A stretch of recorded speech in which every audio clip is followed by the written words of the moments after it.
Welcome to Traditional Wedding Ceremonies, the channel where we journey through the world's most vibrant and meaningful wedding traditions, one culture at a time. In this episode, we step into the heart of India to experience a North Indian Hindu wedding, one of the most colorful, emotional, and sacred celebrations of love anywhere in the world. From turmeric rituals and henna nights to fire circles and tearful farewells, this is more than a wedding. It's a symphony of family, tradition, and spirit. India, a land of remarkable diversity, is home to 1,000 ways of celebrating love. Every region, every community, every family adds its own thread to the vibrant portrait of Indian weddings. From Kerala to Kashmir, from Gujarat to Bengal, each ceremony carries its own rhythm, rituals, and symbols.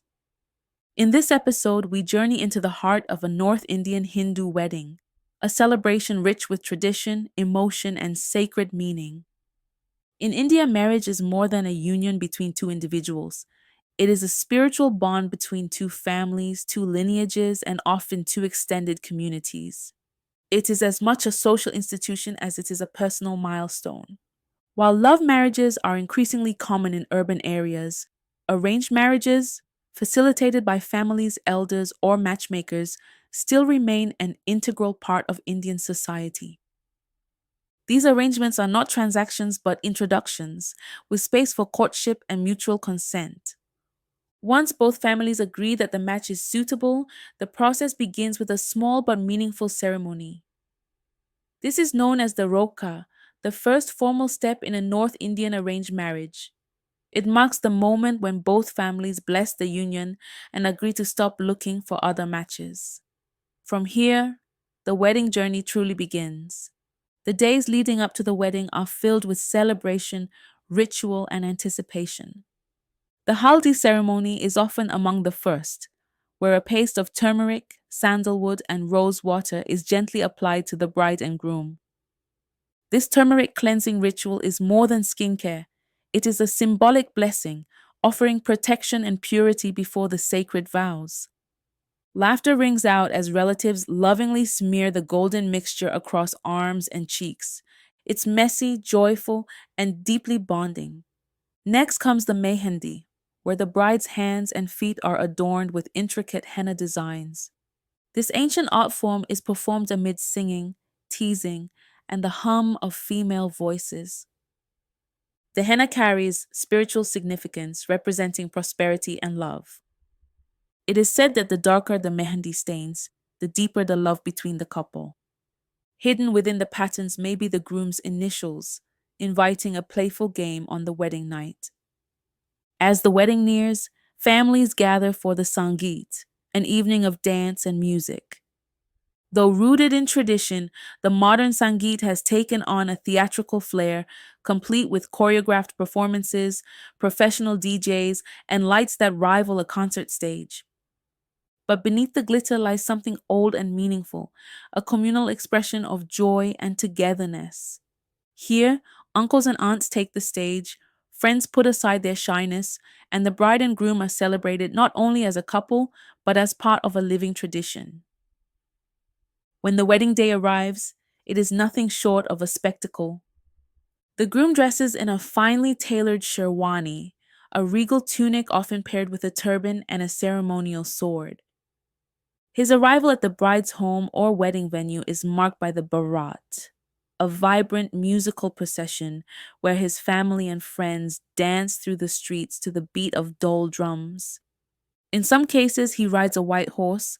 In others, he may choose a vintage car or modern motorbike. The energy is infectious, signaling not just arrival but celebration. The bride, meanwhile, is a vision in red, a color symbolizing fertility, strength, and marital bliss.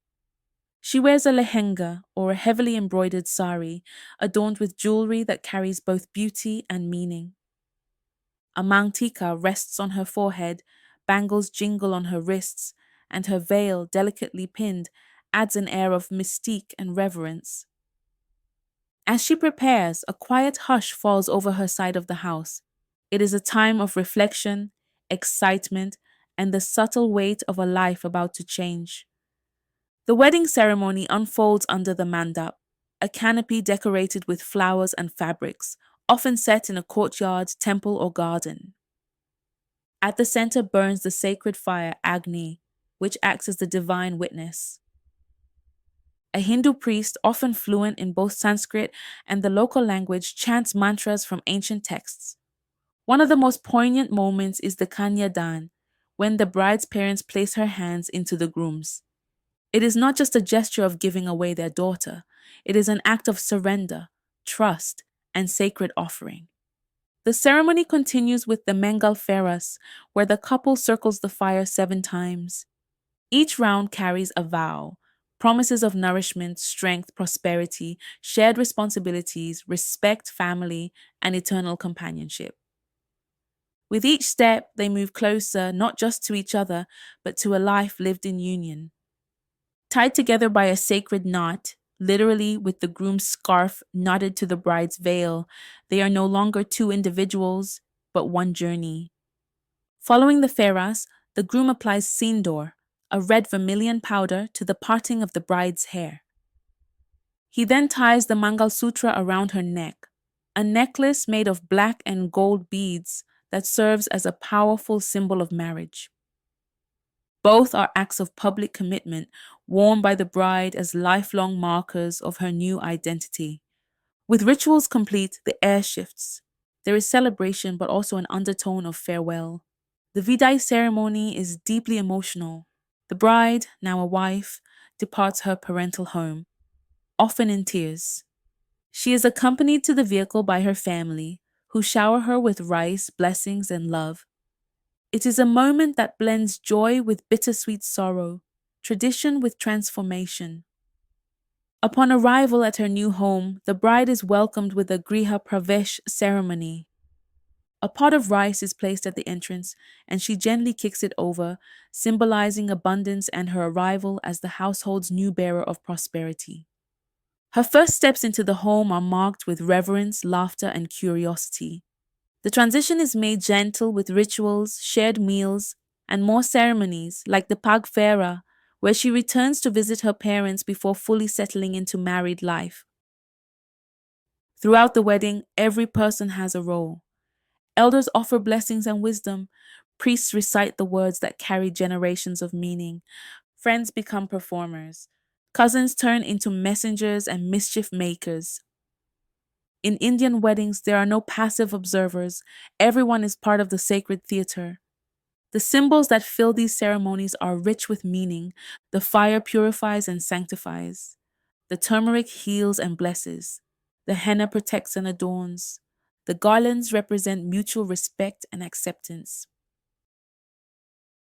The Sindoor and Mangal Sutra transform the bride's status in society and faith. Nothing is without purpose, and every gesture is soaked in reverence. Today, many Indian weddings blend tradition with modern style. Couples host elegant receptions, wear gowns and tuxedos, or fly to exotic locations for destination weddings. Choreographed first dances, Instagram hashtags, and wedding planners now accompany the sacred mantras and flower garlands.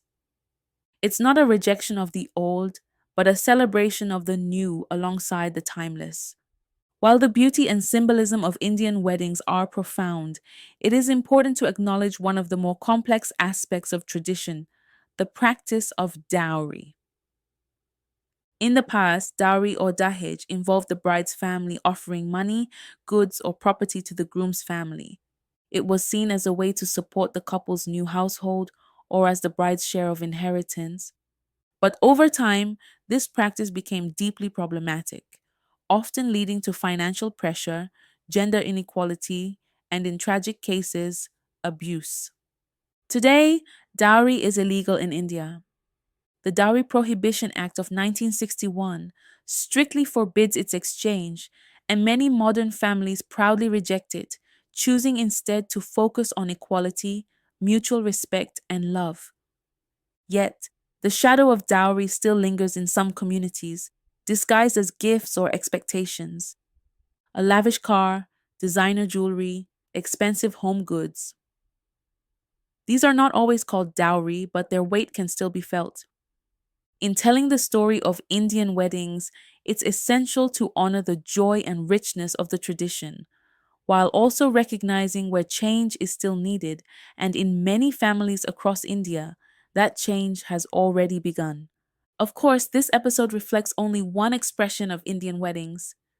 Practices vary widely across India's religions, languages, castes, and communities. There are Muslim nikahs, Christian white weddings, Sikh Anand Karajs, and countless regional customs, each with their own beauty.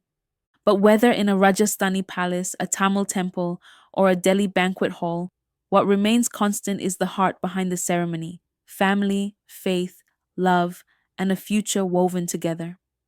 Thank you for joining us on this journey through a traditional North Indian Hindu wedding.